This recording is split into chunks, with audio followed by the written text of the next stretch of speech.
jadi banyak memang pasien yang kami layani itu juga dari ekonomi menengah ke bawah. Dan terlepas dari kondisi ekonomi yang sulit, tetap harus bisa mendapat perawatan terbaik untuk lukanya. Itulah. Perkenalkan Ahmad Hasyim Wibisono, seorang dosen di Universitas Brawijaya Malang yang mendirikan klinik pengobatan murah bagi penderita diabetes.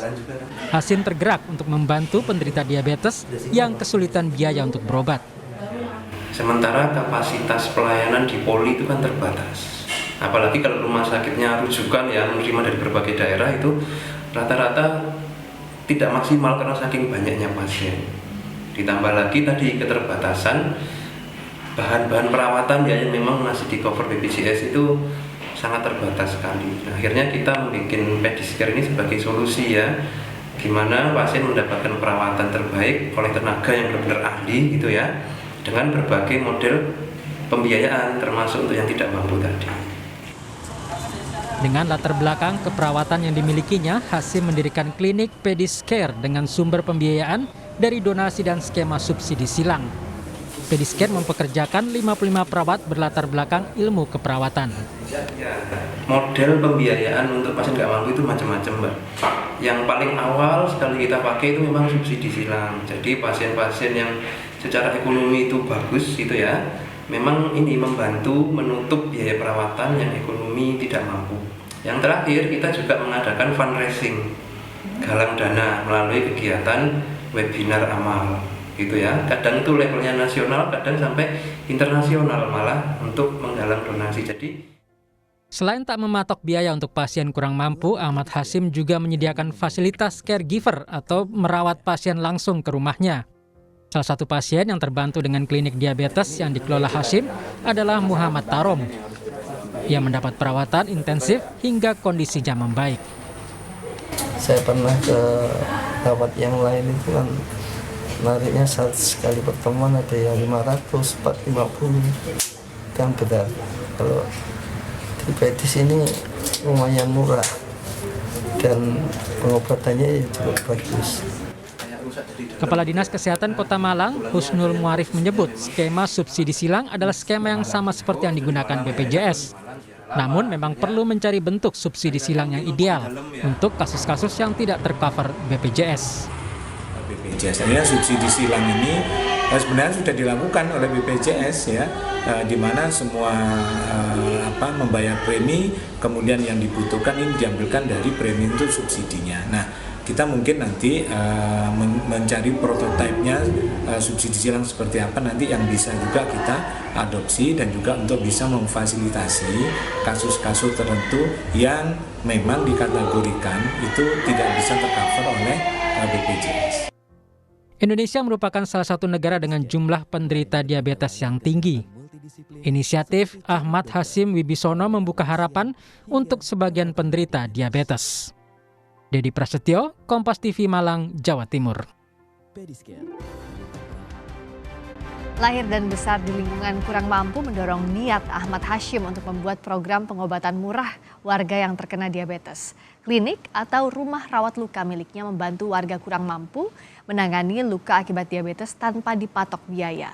Bagaimana perjalanan Ahmad Hasyim membantu warga dengan penyakit diabetes? Kita langsung tanyakan kepada Ahmad Hasyim, pendiri Klinik Diabetes Pediscare. Selamat malam, Mas Ahmad Hasyim.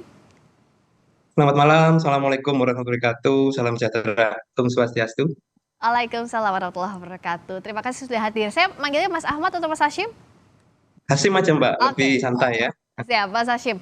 Jadi seperti apa sebenarnya situasi awalnya hingga mendorong Mas Hasyim ini mendirikan rumah rawat luka, bahkan tanpa biaya, betul ya? Ya, betul Mbak. Jadi memang ini bermula ketika tahun 2009 ya. Waktu itu saya mengikuti pendidikan profesi keperawatan di Universitas Brawijaya.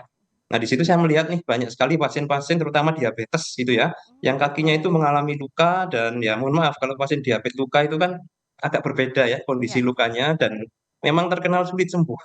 Nah, itu kami melihat banyak yang terpaksa harus berakhir di kamar operasi gitu ya untuk harus dipotong kakinya, diamputasi. Nah, ini kan kasihan mengingat banyak pasien itu masih di usia produktif. Nah, sehingga kita mencari cara ya, gimana caranya supaya pasien-pasien seperti ini masih ada harapan gitu loh untuk sembuh dan masa depan dirinya dan keluarganya itu tetap terjaga.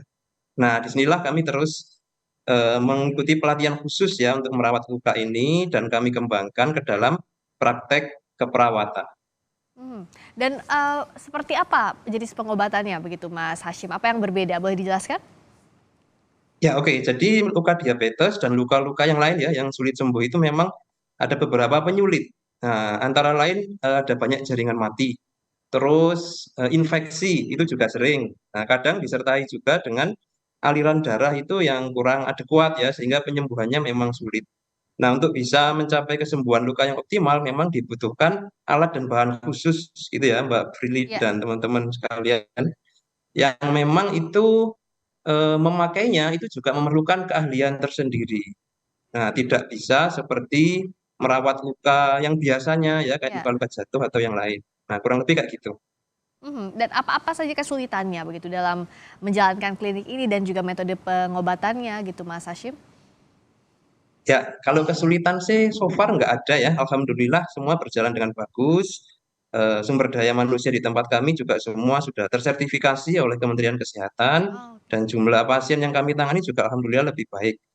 Seringkali kendala itu datang dari sisi pasien gitu ya, karena mungkin pengetahuannya yang kurang, ada juga yang support keluarga yang nggak bagus gitu ya, sehingga setelah kita rawat itu kadang balutannya itu dibuka sendiri, kadang kena air gitu ya, Ya. sehingga ketika datang lagi tuh kondisinya jadi nggak bagus.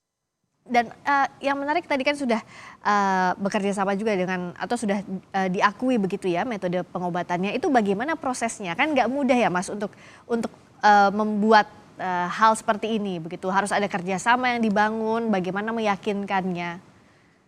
Ya, jadi memang kita harus memakai pendekatan multidisiplin.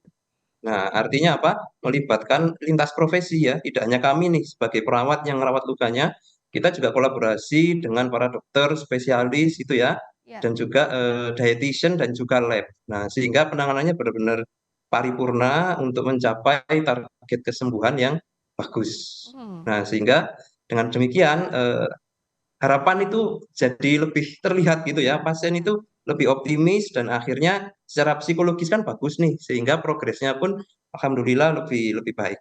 Mhm. Dan bagaimana bisa sampai, ada swadaya bahkan untuk mereka yang tidak mampu tidak dipatok biaya? Itu seperti Ya, apa? betul sekali. Heeh. Gini ya, jadi di Indonesia ini kan tren sekarang itu penyakit kronis seperti diabetes, jantung, stroke ini meningkat dengan pesat sekali. Nah, tidak hanya meningkat dari segi jumlahnya, tapi juga segmen masyarakat yang terkena penyakit kronis ini pun semakin rata. Mhm. Kalau dulu diabetes ini mungkin identik dengan ekonomi menengah ke atas gitu ya, penyakit gula. Tapi sekarang tidak ya, dia menyerang semua kalangan ekonomi dan juga semua usia, bahkan cenderung lebih muda. Mhm. Nah, ini yang kami jumpai. Jadi banyak pasien kami itu yang dari ekonomi menengah ke bawah. Terutama saat pandemi kemarin ya Mbak Afrili dan pemirsa sekalian, banyak orang kehilangan pekerjaan gitu loh. Iya. Sementara kakinya kondisi ya mohon maaf membusuk gitu. Nah, ini kami sebagai tenaga kesehatan kan sangat tergerak ya dan nggak mungkin kita diamkan pasien-pasien ini harus ada solusi. Nah, dari situlah kemudian kita inisiatif membuat program memang charity ya, Mhm. program donasi untuk pasien-pasien tidak mampu.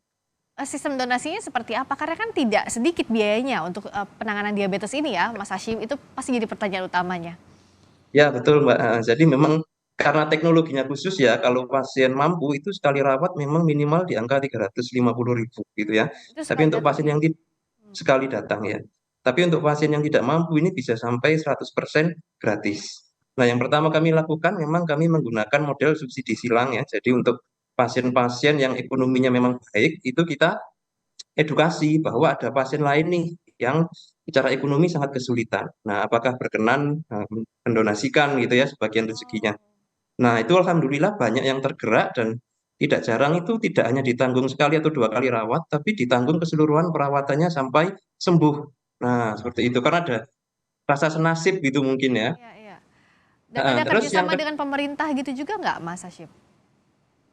oh ya, oke. Kalau kerjasama sementara ini kami banyak jalan dengan lembaga amal ya, filantropi Oh. yang sedang aktif sekarang dengan rumah zakat gitu ya. Mmm. Selain itu kita juga dengan banyak asosiasi itu mengadakan fundraising, jadi galang dana melalui kegiatan ilmiah yang memang uangnya itu dari peserta itu kita alokasikan untuk pasien tidak mampu. Mhm.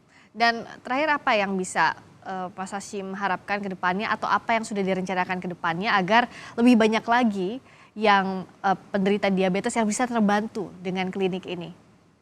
Ya oke Mbak, jadi begini, sebenarnya ya teknologi dan metode yang kita gunakan ini memang kalau dilihat dalam sekali rawat itu mahal. Nah gitu ya, tapi dia punya manfaat lain yaitu masa perawatan itu lebih singkat gitu ya, dan frekuensi perawatan lebih jarang. Oh, Nah, sehingga sudah banyak sekali studi ya penelitian yang membuktikan bahwa metode ini meskipun sekali datang itu mahal, tapi kalau di total keseluruhan itu justru jatuhnya lebih murah hmm, jika dibandingkan pakai metode perawatan yang konvensional. Karena kalau konvensional itu harus dirawat setiap hari, masa perawatan lebih lama gitu kan. ya. Dan semakin lama dirawat itu semakin rawan muncul berbagai komplikasi.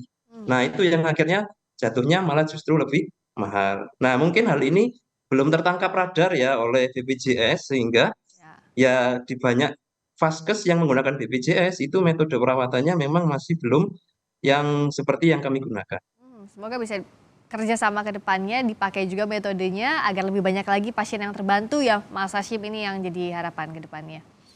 Ya, betul. Cuman tantangannya memang di SDM-nya Mbak ya harus benar-benar Ya, kompeten ya, nggak boleh sembarangan. oke, baik, SDM-nya pun harus disiapkan. Terima kasih Mas Hashim, Ahmad Hashim, pendiri klinik diabetes Pediscare telah bergabung di Sapa Indonesia Malam. Terima kasih, selamat malam. Terima kasih, selamat malam.